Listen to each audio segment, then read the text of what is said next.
everyone, this is Caly.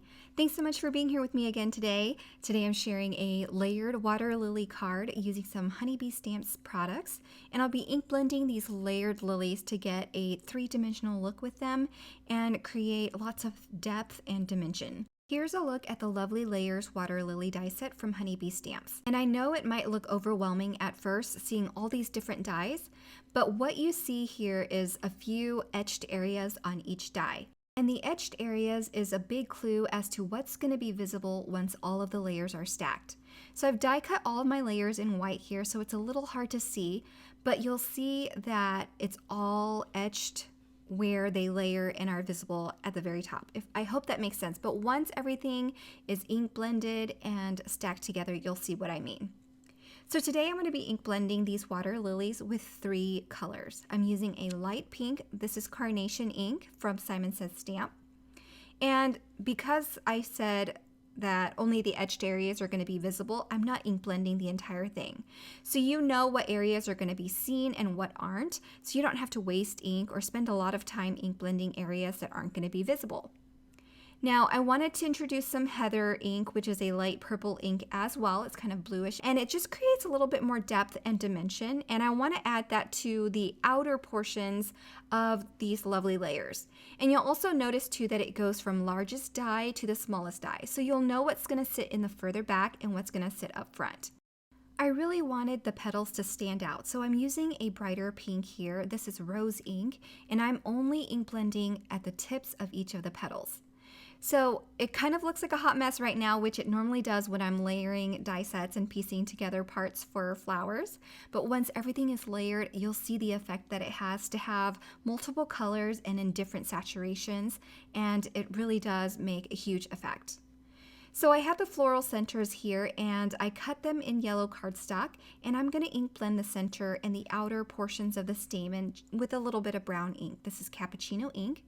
And then moving on to the foliage, I'm using some field ink from Simon Says Stamp as well, and we'll just add a few darker areas to all of those leaves and petals. And then for the lily pads, I'm going to use 2 colors. While I have the field ink out, I'm going to go ahead and ink blend my lily pads with that first, and I'm just adding an even amount of color around the outer edges and then towards the center as well. And where you can see the lily pad kind of curve inward, it's really going to pick up a lot of ink because of the etched marks that were die cut into it, but I'm also drawing the ink in towards the center as well to create lots of depth and dimension. And then to give it a bit more depth, I'm using pine ink, which is a very dark green ink, and I'm intensifying those curvatures on the lily pad. So when I'm done here, you can see the comparison of the two. You can use one color, it still looks great, but using a darker color really intensifies the leaves' curvatures, and it makes it look a little bit more realistic and a little bit more dimensional. Okay, so once we have everything ink blended and ready to go, I can go ahead and start piecing together all the parts. I've gone ahead and pieced together the water lily centers, and now I'm going to do the water lily flowers. And as I mentioned earlier, you're going to work from the largest die cut to the smallest, and it's really intuitive because you can see where these pieces fit over one another, and there are etched areas that show you where the die would fit over the previous layer.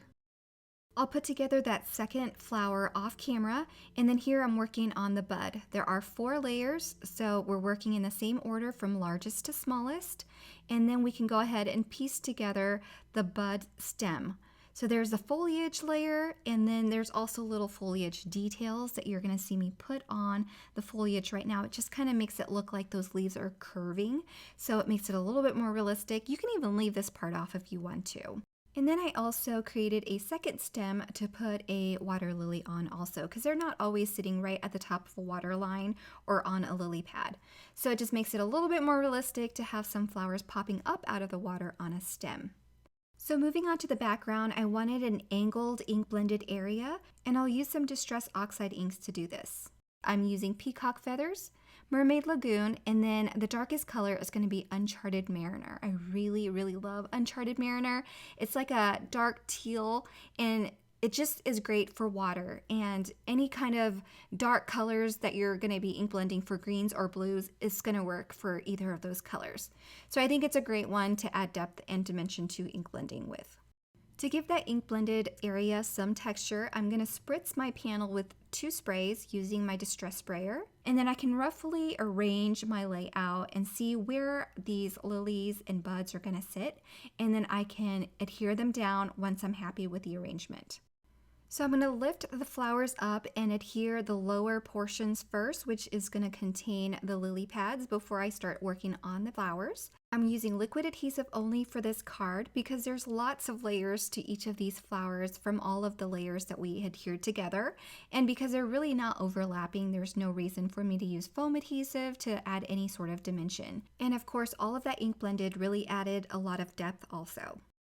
Okay, so once my flowers and everything are adhered down, I'm going to go ahead and adhere it to a card base. I don't have a border on this particular card. I just felt like I needed to fill it out, and then we can work on a sentiment. I have the mini messages from Honeybee Stamps, and these are the mini messages banners dies. It'll die cut all those mini messages of certain sizes, and then it can also add some fishtails if you want fishtails on your sentiment strips.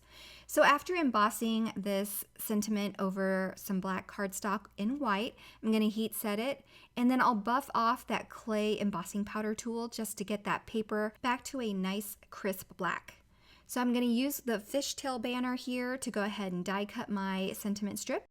And to add my sentiment strip to my card, I'm using some black foam adhesive strips here, and I'll also use a combination of that foam adhesive with some liquid glue to match the height of the flower that it's resting on at the end there where the fishtail of the banner is. And then I'll use my T-ruler to make sure it's nice and straight before I press it all down, and that finishes my card. I hope you enjoyed this card. If you're interested in any of the products that I use, be sure to check out the links below as well as on the coordinating blog post for this video.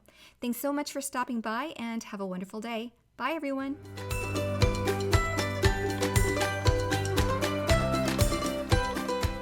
Hi there, I'm Heidi, Simon's mama and founder at simonsaysstamp.com. Thank you so much for watching our video. If you like what you just saw, be sure to press the thumbs up and subscribe to see more great content.